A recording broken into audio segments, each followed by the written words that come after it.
In the brightly lit kitchen of the house, I had poured 14 years of sweat into helping my daughter build. My son-in-law lifted a spoonful of chowder, hot like molten metal, looked straight at my face, then tilted his wrist. Hence the thick white soup crashed onto my skin like a light acid splash, and the whole table let out a soft chuckle, as if they were watching a cheap gag performed right on cue.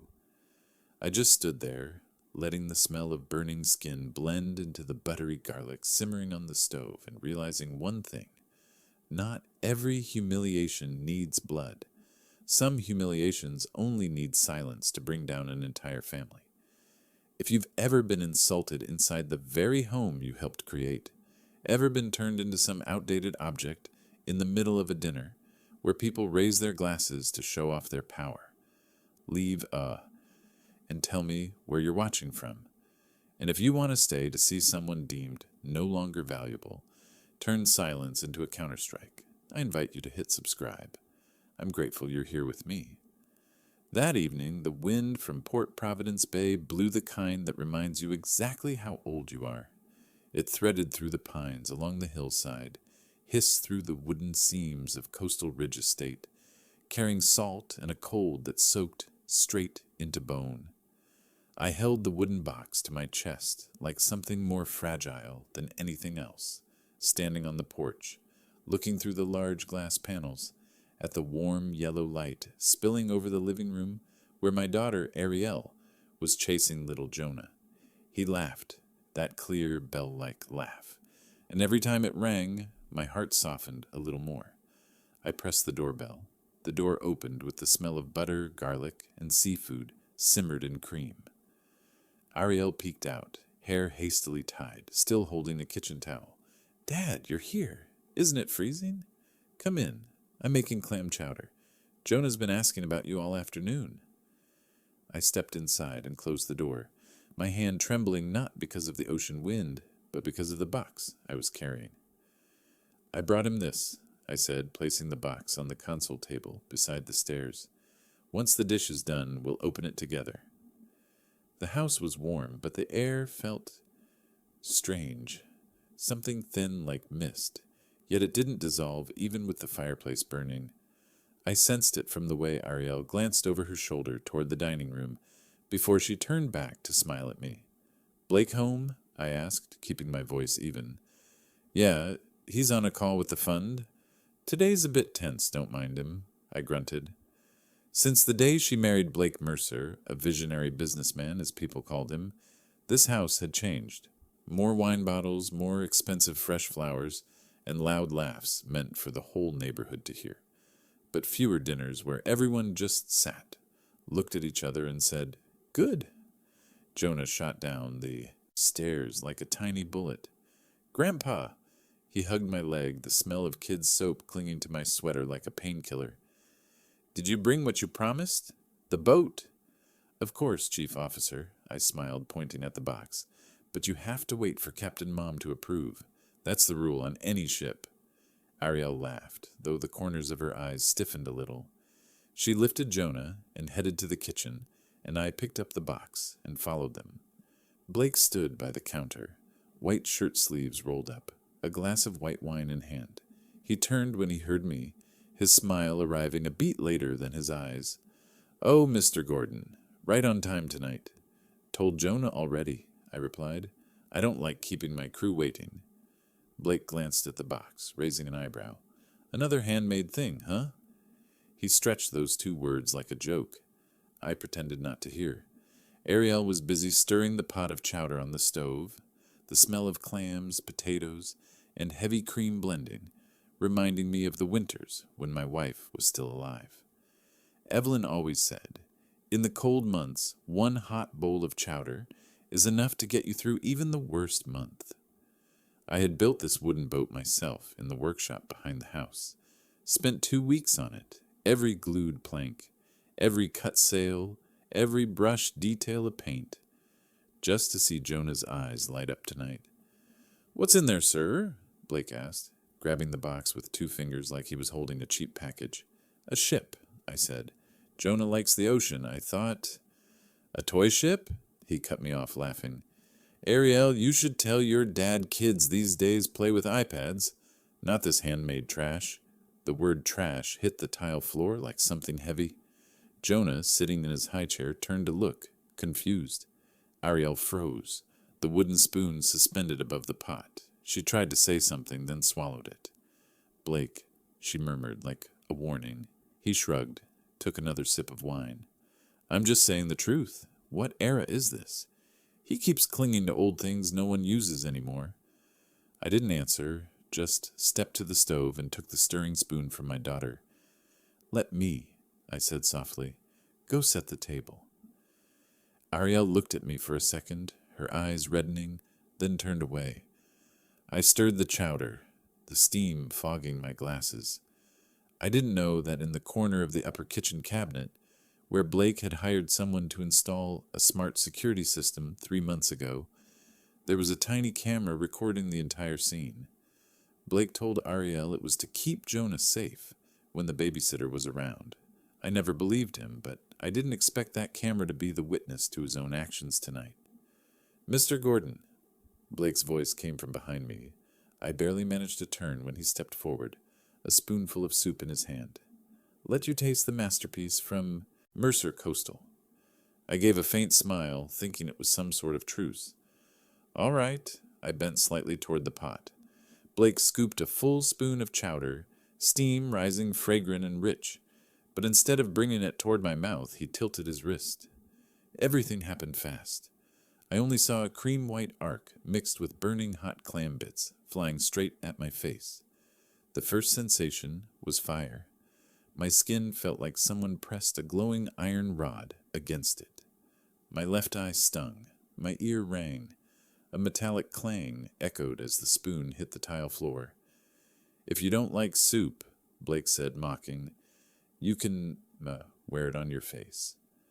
His laughter followed immediately, laughing right there in the kitchen, whose every brick I helped put together, beside the gas stove I had installed with my own hands when Ariel first moved in. Ariel turned, her face pale. Blake, what are you doing? She rushed over with a towel, trying to wipe my face. I pushed her hand away, not out of anger, but because the burn was so raw that even the lightest touch felt like tearing off another layer of skin. Jonah stood on his chair, eyes wide, lips trembling. Grandpa? Blake shrugged and refilled his glass. Why so dramatic? It's just a joke. He's thick-skinned. He'll be fine. Besides, he should thank me. At least tonight he remembers someone cooked for him. That was the knife. Not the soup, but how he said he, like talking about an old item forgotten in a garage. I stood still for a moment. Hot liquid and tears mixed and ran down my chin. The smell of cream, clams, and the burnt scent of human skin blended into something I knew I would never forget. Dad, let me get cold water. Sit down. Ariel trembled as she reached for my arm. I pulled away. No need. My voice was calm, so calm it startled even me. Blake snorted. Oh, now he's offended. Don't play the victim. You live here without paying a single cent of mortgage, electricity, or water. Everything is on me. One bowl of soup is nothing. He lifted his wine glass as if toasting himself. Welcome to the 21st century, old man. Here the one who makes money is the one who gets to speak. Ariel gasped softly. Blake, stop. You defend him, then you pay for him, he tossed back.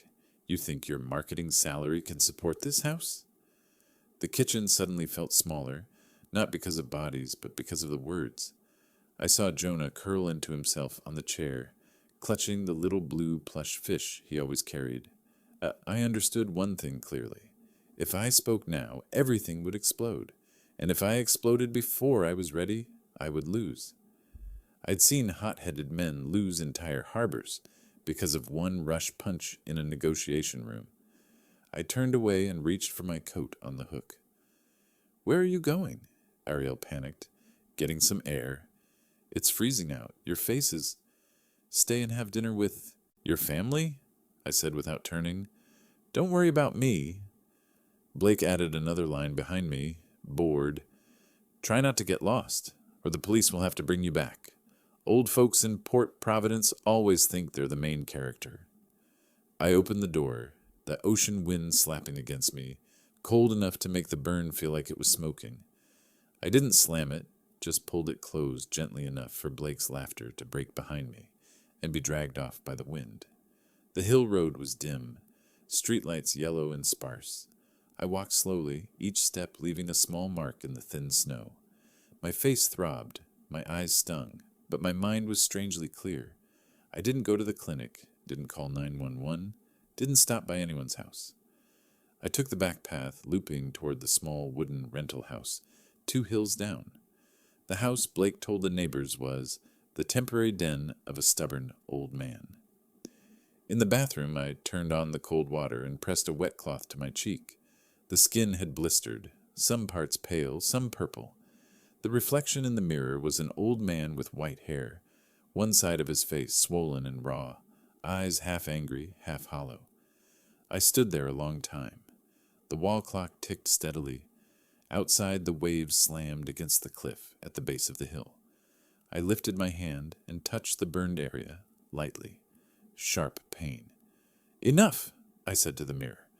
Not the helpless sigh of before. It was a statement. Short, firm, solid. The eyes in the mirror changed. No longer the gaze of someone enduring, but of someone who once ran an entire port system.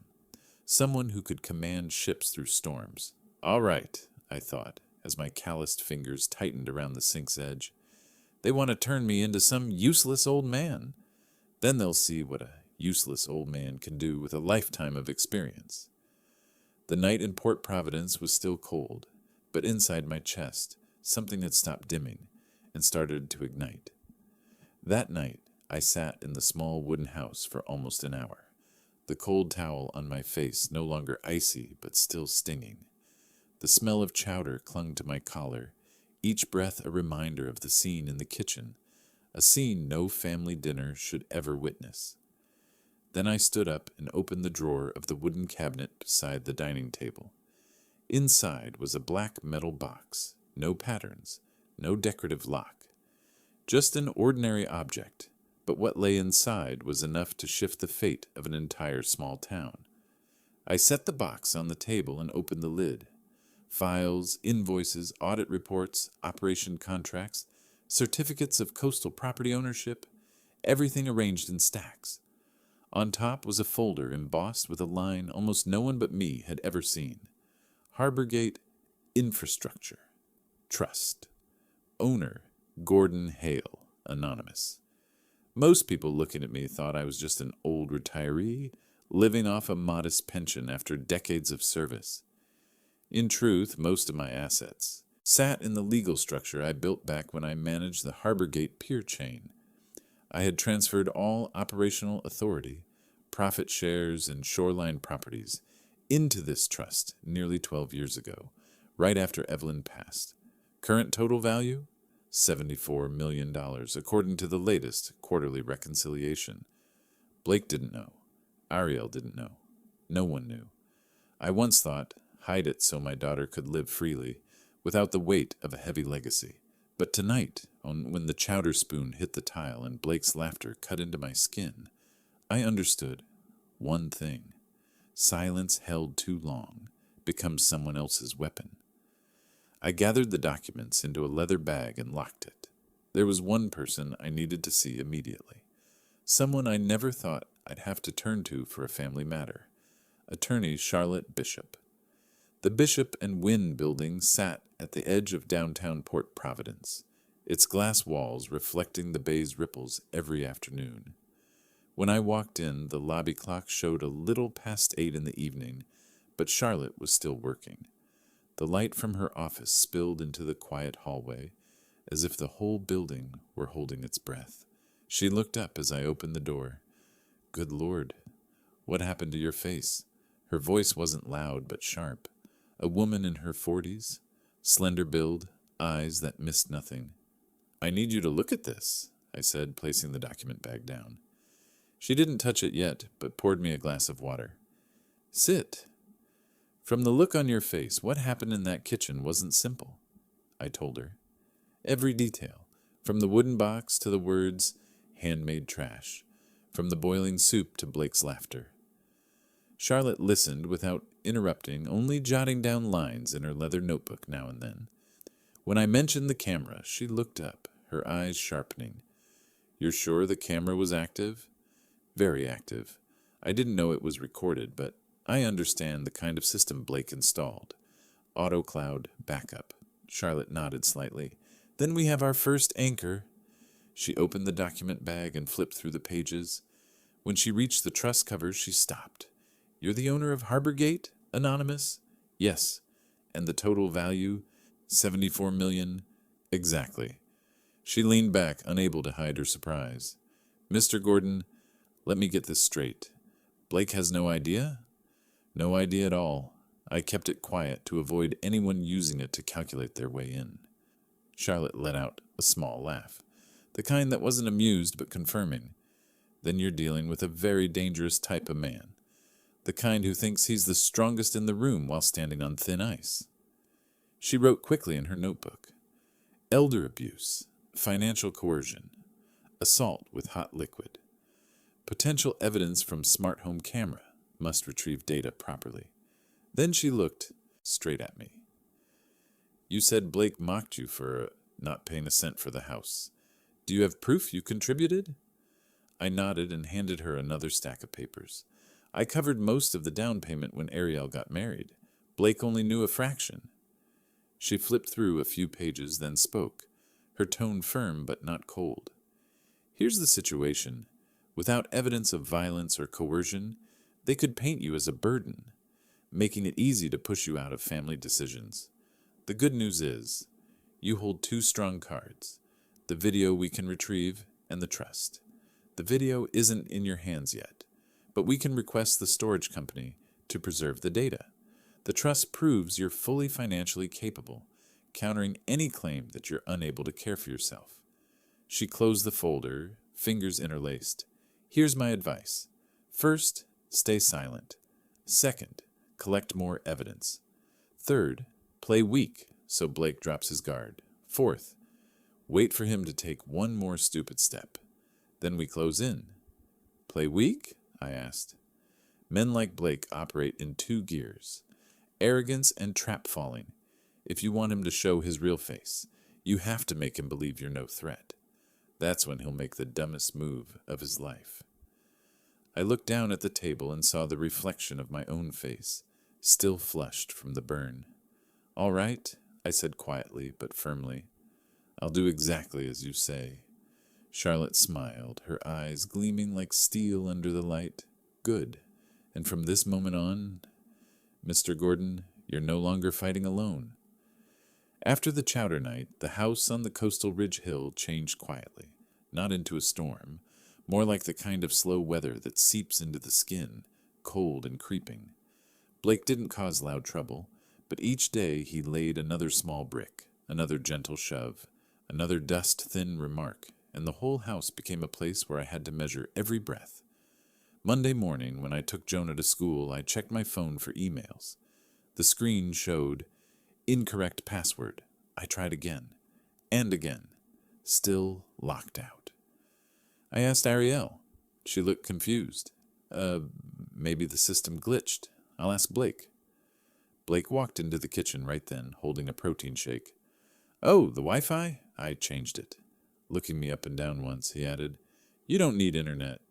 The less old people use, the less confused they get." The last line he said quieter, but loud enough for me to hear. "Bandwidth waste." Jonah overheard, looked up, and asked, "Grandpa can't use Wi-Fi anymore?" Blake patted his head. "Grandpa's from another era. It's fine." I stayed silent. Since the chowder night, I'd learned one thing. Silence wasn't surrender. Silence was a blade, sharp and used only at the right time. That noon, I got a bank message. "Your supplementary card has been deactivated." I stared at the line for a long moment. It was the card Blake had given me to buy things for Jonah. I had never used more than a few $dozen a month. In the afternoon, I opened the trash cabinet to take the big bag out to the waste station behind the house. Blake stood at the back door, arms crossed, voice like someone giving tasks to a temp worker. Take out the pile of cardboard boxes in the living room, too, and mop the kitchen floor. Water pooled under the sink. I looked at Ariel. She kept her head down, fingers tapping her glass. I asked, "Why not call a service?" Blake shrugged. "You're home all day. Consider it exercise. Otherwise, the doctor will say you're getting lazy and weak." I looked straight into his eyes. No resistance. Just enough for him to see one thing. I understood, and I remembered. The next day, while I was arranging small wooden pieces in the garage, Ariel brought me an amber pill bottle.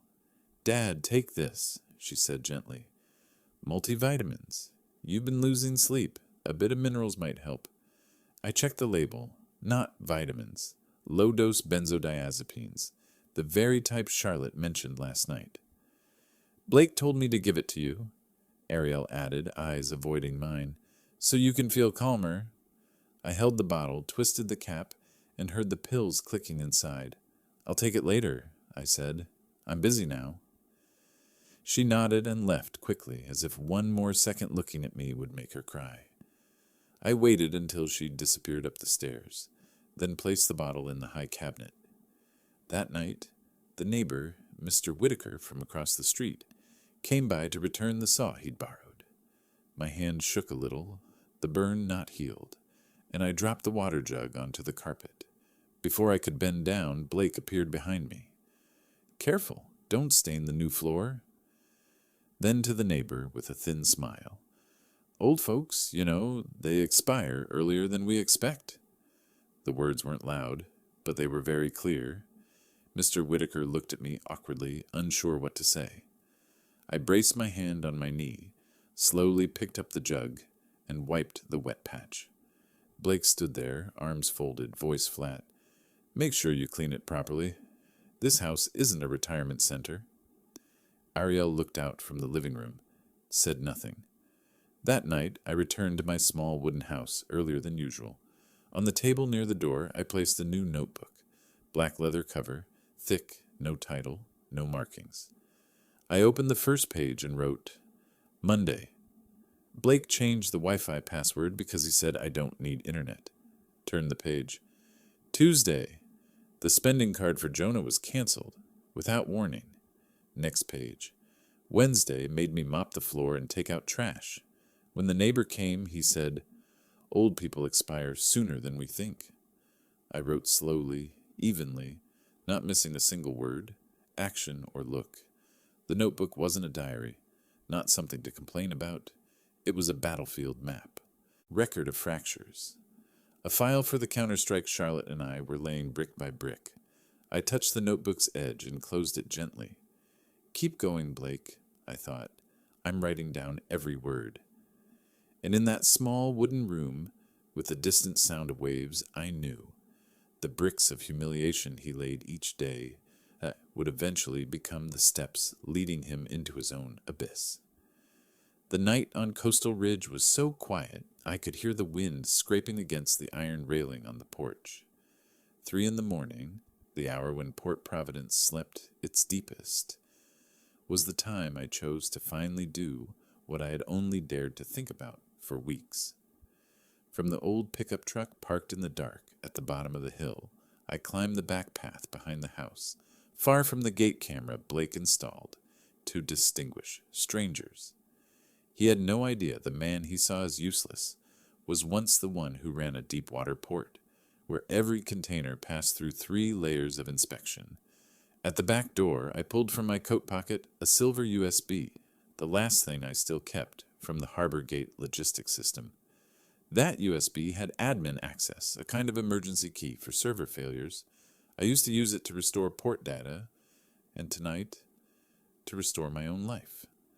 The back door was locked, but Ariel once asked me to fix her computer. The password was still their wedding date. I logged in without needing to force anything. The door opened without a sound.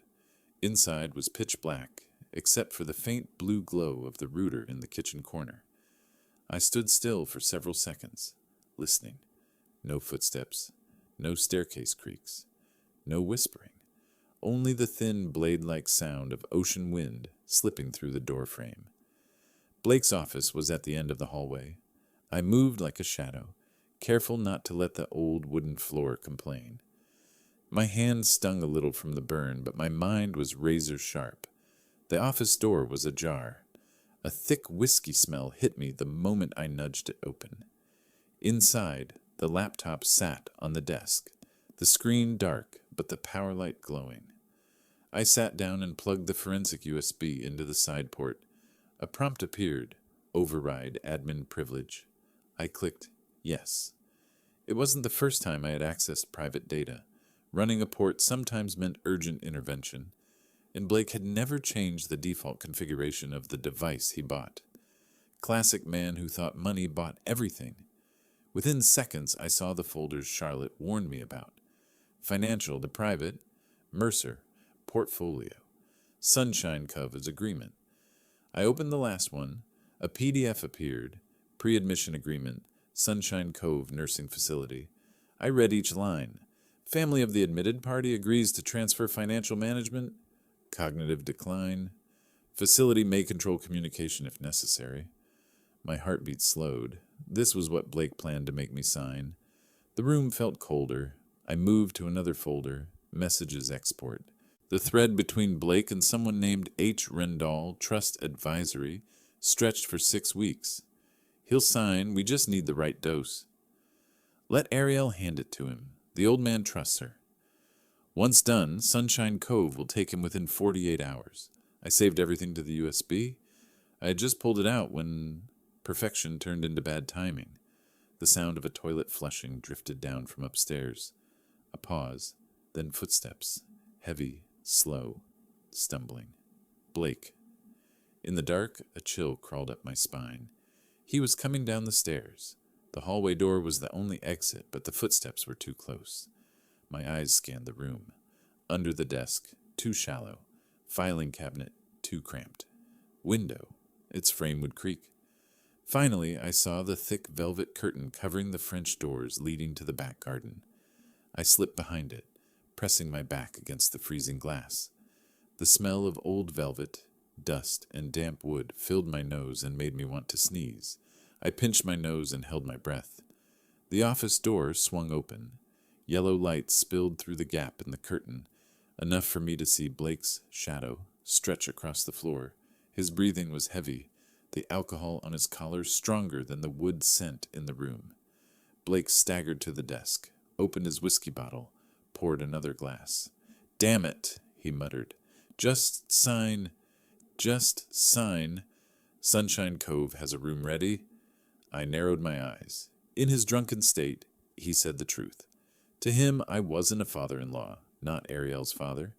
I was a project, a signature, a commodity, a vacant room in a nursing home. He kept rambling, his voice dragging like an old steel wire. Useless, a lifetime of labor, and he still argues. Sign and get out. I'll handle the rest of his life. He sat in the swivel chair, his feet nudging the floor. I gripped the USB tight, making sure the metal didn't tap the glass behind me. A soft clink, he set the glass on the desk. I held my breath. My pulse hammered. Then he stood, bumped into the corner of the desk, cursed, and stumbled out of the room. The footsteps climbed the stairs again. The upstairs bedroom door shut. The air in the office loosened a little. I waited 40 seconds. Not more, not less. Then I slipped out from behind the velvet curtain. My legs trembled, not from age, but from the survival instinct that had suddenly jolted awake, like hot current running up my spine, something I hadn't felt in years. I moved quietly through the kitchen, opened the back door, and slipped out as silently as I had entered. The ocean wind slapped my face, stinging the burn but sharpening my mind.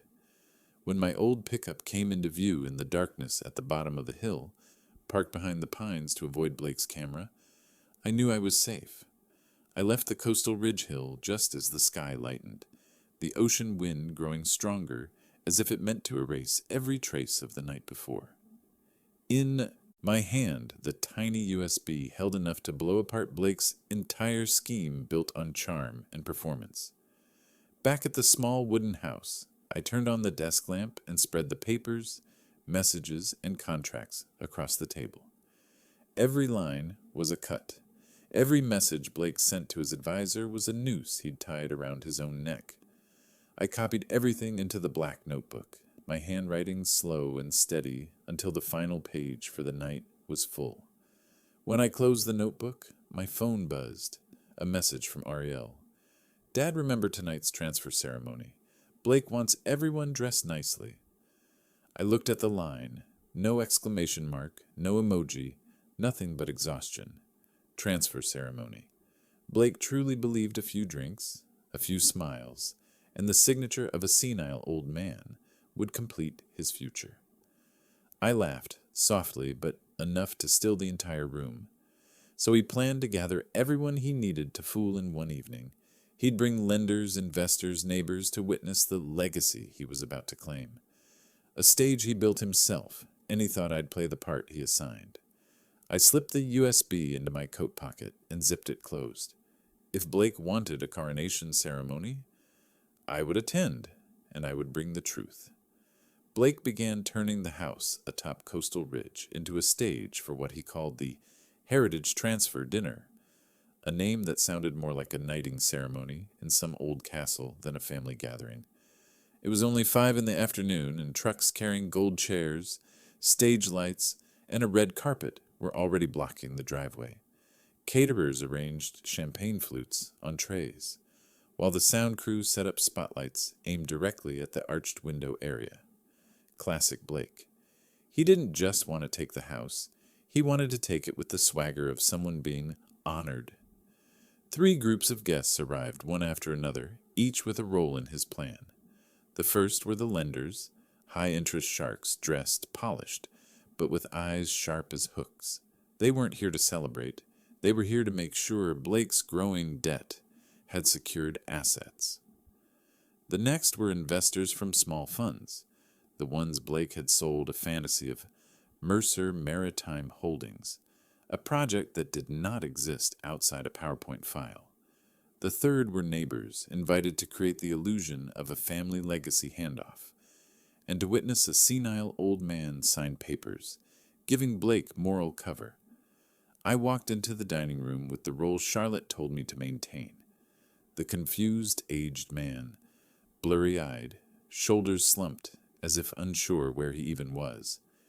Each step measured with the precision I learned from years in port operations, slow enough to seem frail, steady enough not to betray myself.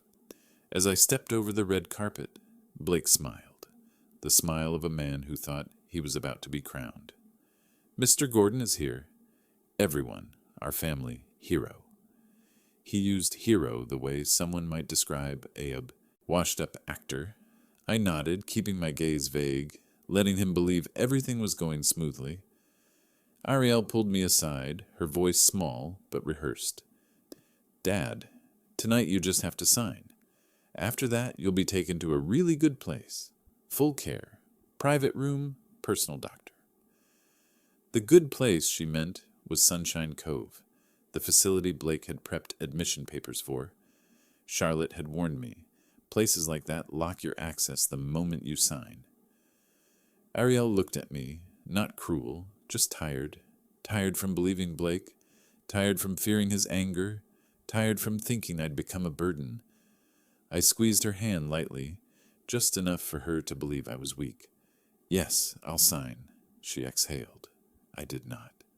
I stood near the buffet table, maintaining the facade of a forgetful old man.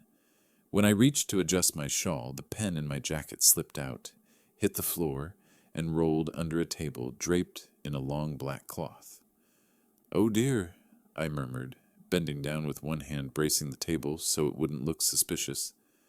I knelt slowly, reaching into the darkness beneath the table. The thick cloth created a perfect blind. No one could see me there.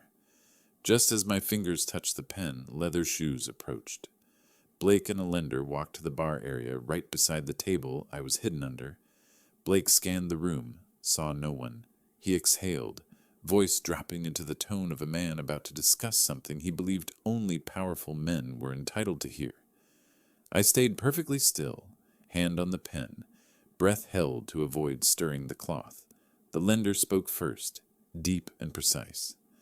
The 1,900,000 loan. What's your plan? The investors are pushing hard. Blake swirled his champagne, ice clinking lightly. It's closing tonight, he said with the cocky confidence of a man who thought he'd already won. Once the old man signs the transfer, the house is in my name. $2.5 million in collateral's enough to start phase 1. Every word dropped right into the darkness where I sat, as clear as if he'd bent down to say it into my ear. I picked up the pen, but didn't stand yet. In the dark under the table, I let my mind engrave every number, 1,900,000, a debt big enough to drown anyone, and Blake planned to use my house to float himself without ever learning to swim. Blake went on, unaware that just inches away the discarded old man heard every sentence he used to sell out the family. An investor approached and asked about the private port project Blake claimed he was developing. Blake lifted his champagne, squinting like some accomplished CEO. I just need the initial capital. Once the asset's under my name, I'll use it as collateral to expand. Gordon is happy to see the legacy grow. I almost laughed. If he knew the true legacy was the Harborgate Infrastructure Trust, worth $74 million, he might have been polishing my shoes on his knees long ago. But he had no idea that the man he considered expired was the actual owner behind multiple East Coast port lines. Music started playing. Guests began gathering toward the makeshift stage, a long table draped in black, 2 candles and the ownership transfer documents placed at the center, like a sentence waiting to be read. Blake walked over and patted my shoulder. When I call you up, just go, take the pen, sign where I point. Then you'll be taken to a warm room with full care. He leaned in, whispering, your life gets easier from here, and mine finally breathes. The last line he said without any mask. That was the real Blake Mercer, a man drowning in debt who believed others existed solely to become steps for him to climb. I looked at him with the same vacant gaze of the role I played, but in my mind I knew one thing with perfect clarity. This was the right moment. Because only when a man believes you are completely harmless will he never see the blade waiting behind him. The gala outside was still loud with the clinking of glasses and the showy laughter of people who believed they were standing in a ceremony of legacy transfer. But in the small reading room at the end of the hallway, the room Blake never stepped into because old book smell gives me headaches, Charlotte and I sat across from each other at a small oak table, the warm yellow light catching every fine crack in its surface. I kept my slow, stooped posture like a man who needed a cane just to stay upright, but Charlotte was different. Her eyes were steel-forged 5 times over, her voice low and firm like someone who had prepared for this moment for a very long time. She placed a black-bound file in front of me, tied with string, thick enough that anyone could tell there was far more inside it than anyone out there imagined. It's time to activate the plan, Mr. Gordon. I straightened a little. Charlotte rarely said anything without calculating each beat. But the gala out there, I murmured. Blake's about to call me up to sign. Even better, she replied. He wants a stage. We'll use the very stage he built. Charlotte opened the file. The first page bore the red seal of Harbor State Bank. This is the SAR, Suspicious Activity Report. I filed 2 weeks ago. I looked up. 2 weeks? I anticipated this day, she said, pushing the file toward me. The moment you told me Blake tried to force you to sign papers, I submitted the SAR. 3 days later, the Economic Crimes Division opened a monitoring case. They've been tracking transactions under Blake, Mercer Holdings, and Ariel's subsidiary account. I swallowed lightly, not from fear, but from knowing a man like Blake would never imagine that while he was out there bragging, he'd already stepped 1 foot into a state-level investigation. Charlotte flipped to the next section. This is Harbor State's response from this morning. They're ready to activate the foreclosure team. 1 signal from me, and they freeze the house as collateral. 1 move cuts Blake's financial spine in half. She said it neither fast nor slow, like someone who understood the full weight of every syllable.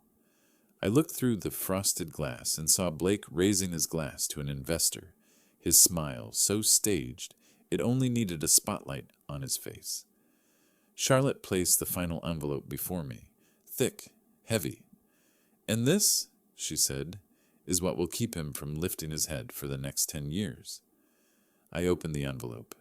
The IRS CI, Criminal Investigation logo sat at the top, sharp and cold. "Special audit," Charlotte explained. "I sent them every ledger and document you pulled that night. Invoices, emails, financial files. They confirmed Blake doctored his books for 6 straight years, skipped more than 100 transactions, and hid income from 2 phantom projects." I stayed silent. 6 years. Not a mistake, not a slip. Deliberate, repeated, continuous. Charlotte closed the envelope. "You're no longer fighting alone. Everything is in formation. The bank is ready. IRSCI is on standby. Economic Crimes has an active file. And tonight, all we need is one trigger to begin." I asked softly, "What's the trigger?" Charlotte tilted her head, a thin smile sharp as a blade. "When the video plays," I inhaled slowly, my chest tightening for a long, solid beat. Tonight, the kitchen where Blake dumped that chowder on my face. That very room would become the spark that ignited the truth. "Just keep the confused act," Charlotte instructed. "I'll be behind the rows of seats waiting. When the video starts, I send the secure trigger, the encrypted signal to the bank and the IRS. Everything detonates at once." I nodded. Not the nod of an old man, but the nod of the man who once directed hundreds of Harborgate ships through Category 12 storms. Decisive, fully aware of what he was doing. Charlotte gathered the files and stood. "Let's go, Mr. Gordon. It's time." I took my cane, adjusted my jacket, and pulled the weary expression of my role back onto my face. The gala music leaked through the door like distant war drums, pounding, gaudy, hollow. Between 2 worlds, one wrapped in golden lights, the other forged from cold law, I stood at the border. And as I opened the door and stepped into the hallway, I knew Omega Phase had officially begun.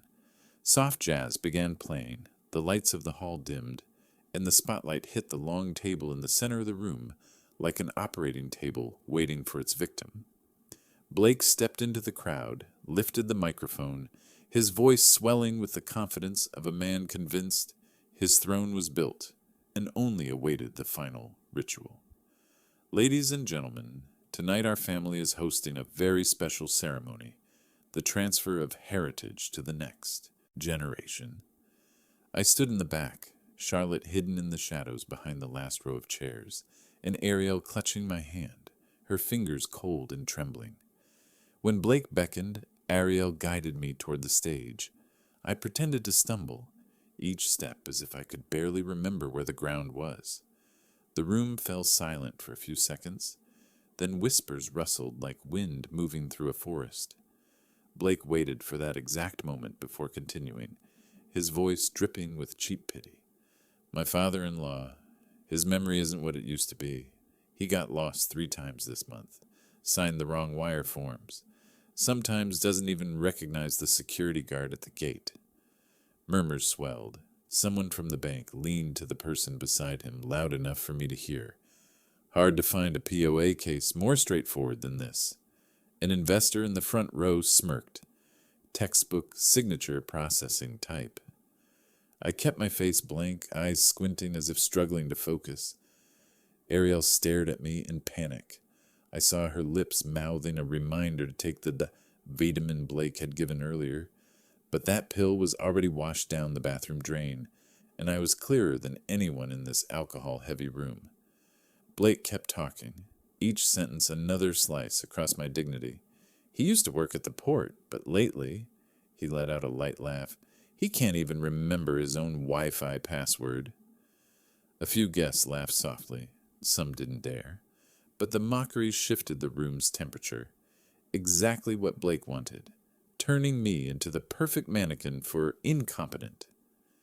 He stepped closer and placed a thick stack of papers before me, each section neatly labeled POA, power of attorney, transfer of ownership, deed of conveyance. All printed so cleanly they looked more like corporate contracts than family documents.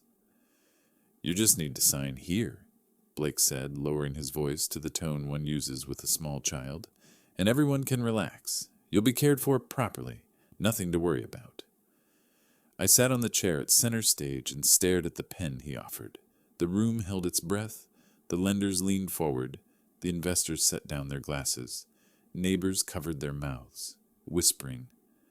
Ariel stood behind me, hands knotted together, face drained of color.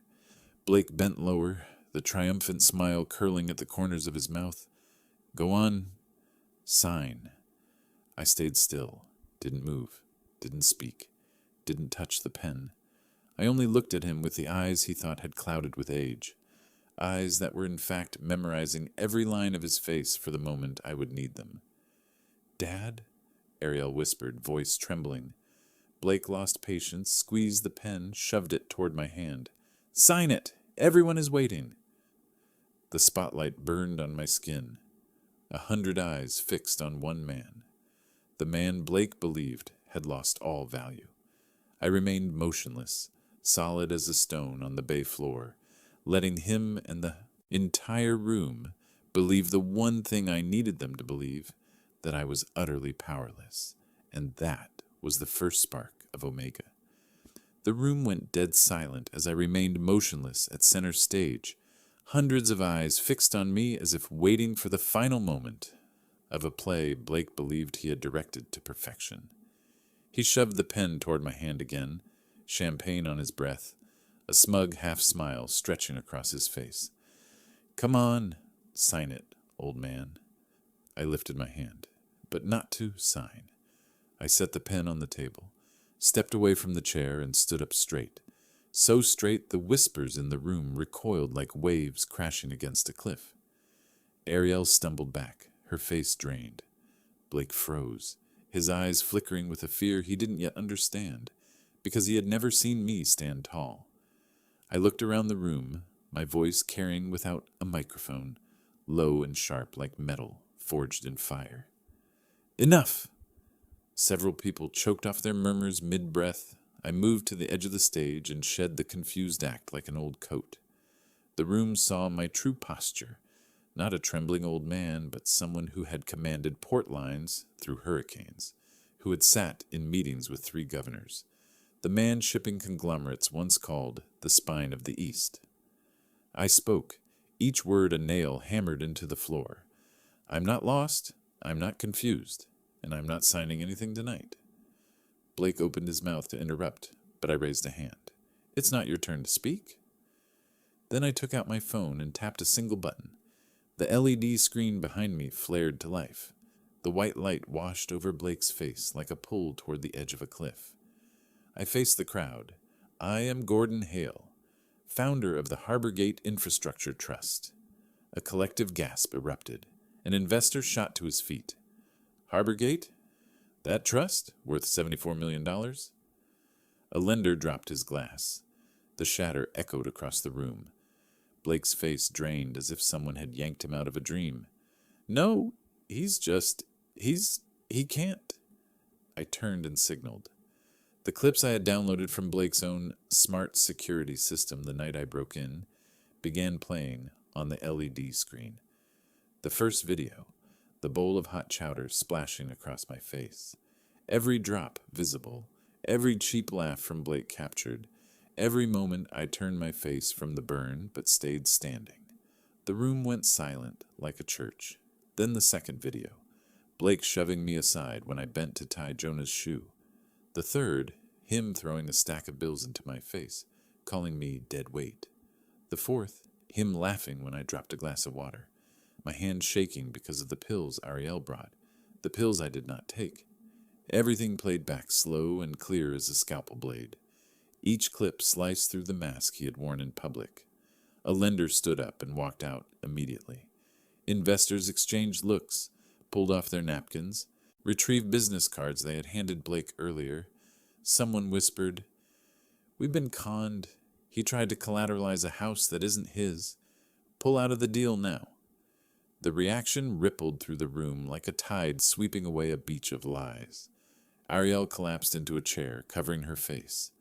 Tears fell onto her dress, not because I shamed her, but because she finally saw her husband stripped bare with nothing left to defend. Blake stood petrified under the light, white as an unsigned piece of paper. I took a step toward him. He stepped back instinctively, like someone who knew his weapons had been torn from his hands. And before the entire guest list, I asked, "This is the legacy you wanted to steal?" The crowd looked at Blake the way people look at a con man caught under the chandelier he hung for his own coronation. The room, where he believed he would climb onto my shoulders to become the new head of the family, had become the place he was exposed, abandoned, and stripped of every deal. I looked at him and ended it with a line, soft as wind, but heavy enough to crush every illusion he had left. Tonight, the world knows who you are, and from this moment on, you will never touch anything that belongs to me. The beep sounded and the hall fell instantly silent. It was the audio file recorded automatically for months by the smart camera system Blake installed to monitor Jonah, the clips I had downloaded when I broke into his laptop. The screen behind me flashed. Audio log, private channel. Blake's voice came first, cold enough to raise goosebumps. "As soon as he signs the transfer, I'll have assets to leverage. If he won't sign, dump him in Sunshine Cove and be done with it." Then Ariel's voice, small but cutting. "I don't know what to do anymore. Blake said it's just paperwork. I just want peace." And then Blake's laugh. "Expired people belong in storage." A woman burst into tears. An investor stood and called someone instantly. "Cancel every contract." 2 lenders walked out without a word. The audio waves kept rising, exposing every line where they planned to remove me to take the house. No numbers needed. The intent was a blade against the throat. Ariel collapsed when hearing her own voice again. The entire room looked at me with a completely different gaze. Not pity, but respect. Blake went pale. He understood every escape route had just been sealed, and in those few quiet seconds, the entire hall realized one truth. The betrayed one wasn't the old man on stage. It was me. Right after the final sound of the recording dissolved into the thick air of the hall, the double doors at the back of the ballroom burst open with a force strong enough to make the decorative ribbons tremble as if about to fall. The white hallway lights poured in, casting a long strip of brightness across the wooden floor. And standing in that strip was Charlotte Bishop. Black blazer fitted sharp against her frame, a file clasped to her chest, like a sealed period at the end of a sentence. Behind her stood a group in matching uniforms: IRS Criminal Investigation, the state's Economic Crimes Division, and the foreclosure team from Harbor State Bank. They were not here because of the video that had played. Blake's investigation file had been opened 3 weeks earlier from Charlotte's SAR report. Tonight was simply the execution of warrants already signed. Guests instinctively parted, creating a wide path straight up the center of the hall. The spotlight still shone directly on Blake and me, making him look like an actor caught performing the wrong script on his own stage. His breathing hitched, collar crooked, his face, once flushed with alcohol, now drained pale. Charlotte stopped at the foot of the stage, opened the file, and her voice, neither loud nor rushed, cut through the crowded room like a blade sliding through flesh. "Blake Mercer, you are under investigation for violating Section 1344, bank fraud, Section 1343, wire fraud, in addition to state charges of forgery, elder exploitation under senior protection statutes, and finally, 6 years of tax evasion." A ripple of shock moved through the room, like wind skimming across the bay before a storm breaks. Blake stepped back once, then again, eyes darting toward Ariel like a lost child searching for a mother. Ariel stood frozen, fingers gripping the edge of a curtain, her dark evening gown making her skin appear even paler. She did not move toward him, did not speak, did not defend him. 2 IRSCI agents came straight to the stage, one drawing cuffs, the other reading the warrant and his rights. Blake jerked his arm back, voice cracking. "This is a mistake. This is a misunderstanding. Charlotte, you know me. This—" Charlotte didn't let him build another scene. "Don't say my name," she said, eyes on the file. "Tonight everything ends, and you ended it yourself." The agents locked his hands with a practiced motion, the metallic click landing in perfect sync with the absolute silence of the room. No chair scraping, no glass clinking, no whispers. Only the closing of the cuffs, like a final piece of music for a man being dragged off stage. Blake thrashed in panic. "Say something, old man. Tell them to stop. You need me to—" I stepped down one stair, bringing myself to his level. Just a single step, one I had been waiting years to take. As he turned his head toward me, ready to spit out another insult, I raised my hand. Not a fist. A slap. A clean, precise, measured slap that cracked through the hall hard enough to make the ceiling lights tremble. "That's for the soup," I said, steady, low, not a word shaking. Blake's face whipped to the side, a red imprint blooming across his cheek, each finger of mine etched into his skin like a seal of truth. No one breathed too loudly. In that moment, everyone understood the slap was not just for the chowder, but for every humiliation, every sneer, every plan to shove me into a nursing home like expired stock. Ariel let out a strangled sob, stumbling toward the stage before stopping halfway, hands trembling at her mouth. "Dad, please, please don't let them take him. Blake didn't mean... I looked at her, not cold, not furious, just the look of a man who finally sees clearly the people standing in front of him. "Where you fall," I said, voice low but not sharp, "is where you stand back up." Ariel collapsed onto the floor in the middle of the aisle, her crying mixing with the footsteps of the agents dragging Blake through the parted crowd like the water bowing aside for a ship's bow. He tried to look back, shouting something tangled in accusation and desperation, but no one cared to listen. The double doors opened and slammed shut behind the agents, leaving behind an emptiness so large the wind outside the porch railings could be heard. Justice had arrived, and it had not arrived quietly. After the agents left, the banquet hall felt like a ship abandoned in a dark sea. The lights were still on, the tables still set, but the soul of the place had fled. The last guest slipped out the back door, walking fast, afraid to stay even one more second in the house that had just witnessed the collapse of a man. I stood at center stage, the spotlight still freezing the moment in place. Only one person hadn't left. Ariel. She stood by the curtain column, gripping the edge of the table, her shoulders trembling as if about to snap. When I stepped down and walked toward her, she lifted her head, eyes red, but still carrying a fragile flicker of hope.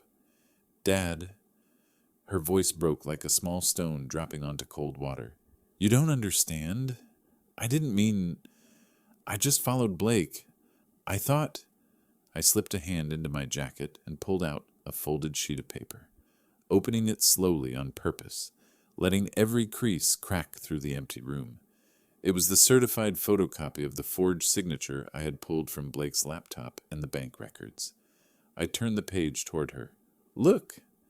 Ariel looked, then collapsed as if every bone in her body had been pulled out at once. In the upper right corner, under the line, "Witness by," was her signature, a stroke I had seen 1,000 times on the little notes she used to leave on the refrigerator when she lived at home. "Dad, I'll be home late. Dad, I left cake in the oven. Dad, I love you." Now that same signature sat on a document authorizing the sale of her father's property.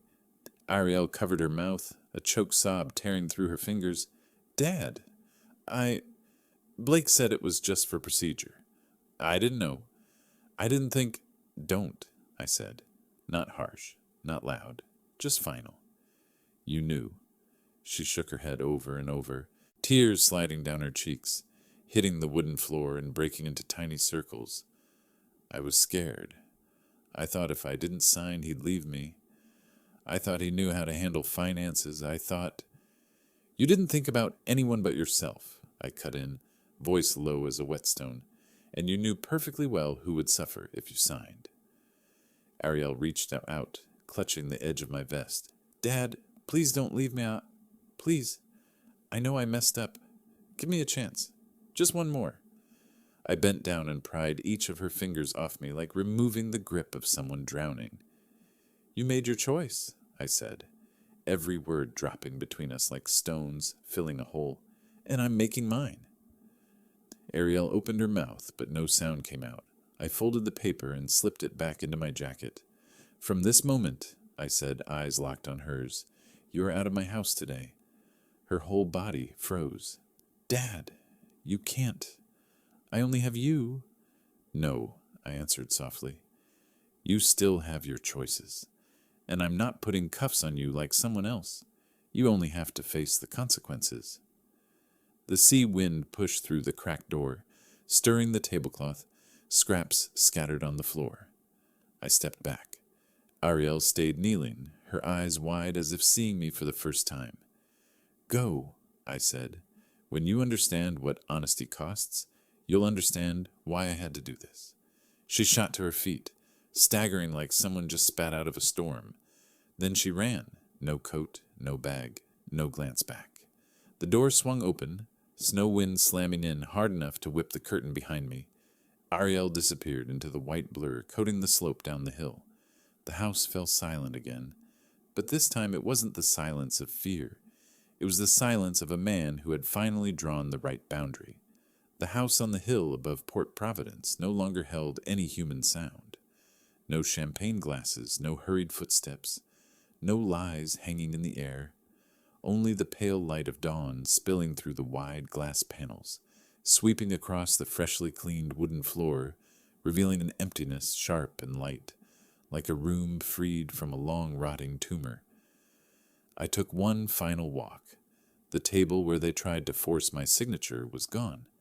The kitchen no longer smelled of chowder. The hallway was wide and cold, but no longer heavy. Every trace of last night's storm had been wiped away like fog from a window pane. I stood at the doorway, hand on the wooden frame I once helped Ariel choose the stain for. Now it belonged to someone else, and for the first time, that thought felt like relief. I called the Port Providence Veterans Housing Program at first light. The coordinator almost choked when he heard me say, I want to donate the entire house to the Veterans Support Program. No conditions. A beat of silence, then his voice cracked. Mr. Gordon, this gift will save so many lives. No, I replied. Just keep it warm, and let those who need it walk in. The transfer was handled smoothly by Charlotte. By noon, the Veterans Housing Team would arrive to change the locks, prepare the beds, paint the rooms, and ready the house for the first 3 families. The home where I was called useless would become shelter for those who had stood in fire and lived. A fitting ending. I set the keyring on the threshold. Wind from the bay swept through, carrying the sharp salt scent of Port Providence. The corner of my flannel scarf lifted and trailed across the tile like a goodbye that didn't need words. I closed the door, didn't lock it, didn't look back. Down the hill, the black Lincoln waited. The driver stepped out, opened the back door, and bowed slightly. Good morning, Mr. Gordon. A fine morning, I said, voice as calm as the sea before wind. I settled into the seat, the leather soft and new, nothing like the old truck that had followed me for years. As the car climbed away from the slope, the house shrank in the mirror, but I felt no loss, only the quiet of a man who had finally put down the heaviest thing he'd carried. On the way to the airport, I opened my worn leather wallet. Inside were 2 plane tickets I had bought before Evelyn died, paper yellowed, but the words still clear. Florence, Santorini, home. We had meant to take that trip together, watch the purple sunset over white rooftops, hear Florence's church bells drift across a summer afternoon. Evelyn never made it, but I was still alive. I brushed a thumb across her name on the ticket. We'll finish it, I whispered. The Lincoln turned into Port Providence Executive Terminal. I stepped out, the sea wind hitting my face. Cold now, but gentle, not burning like that first night. The airport attendant looked at my ticket and smiled. "Long adventure ahead, sir." I nodded. "I know." Before stepping onto the plane's ladder, I turned toward the horizon, the place where the bay's blue merged with the morning mist like spilled ink. I held still a moment, breathing deep, letting the sea take what was left. Then I said, soft enough for only me, but strong enough to begin a new life, "Silence isn't weakness, it's a fuse," and I boarded the plane. As it lifted me out of Port Providence, I realized something. Sometimes, what we win back isn't a house, nor wealth, but our own voice after years underwater. Some people choose noise for revenge. I chose silence, and let truth detonate exactly when it should. If you've ever walked through a house that once was yours but no longer held space for you, if you've ever been treated like an obstacle in your own family's story, if you've ever stayed silent because you thought silence meant weakness, and then one day learned it could become the ignition line for justice, leave under this video. Tell me where you're watching from, and if you want to stay for the stories where justice is built with endurance, not noise, I invite you to subscribe. I'm deeply grateful you're here, and when a truth is finally lit, I hope you'll be there to witness it.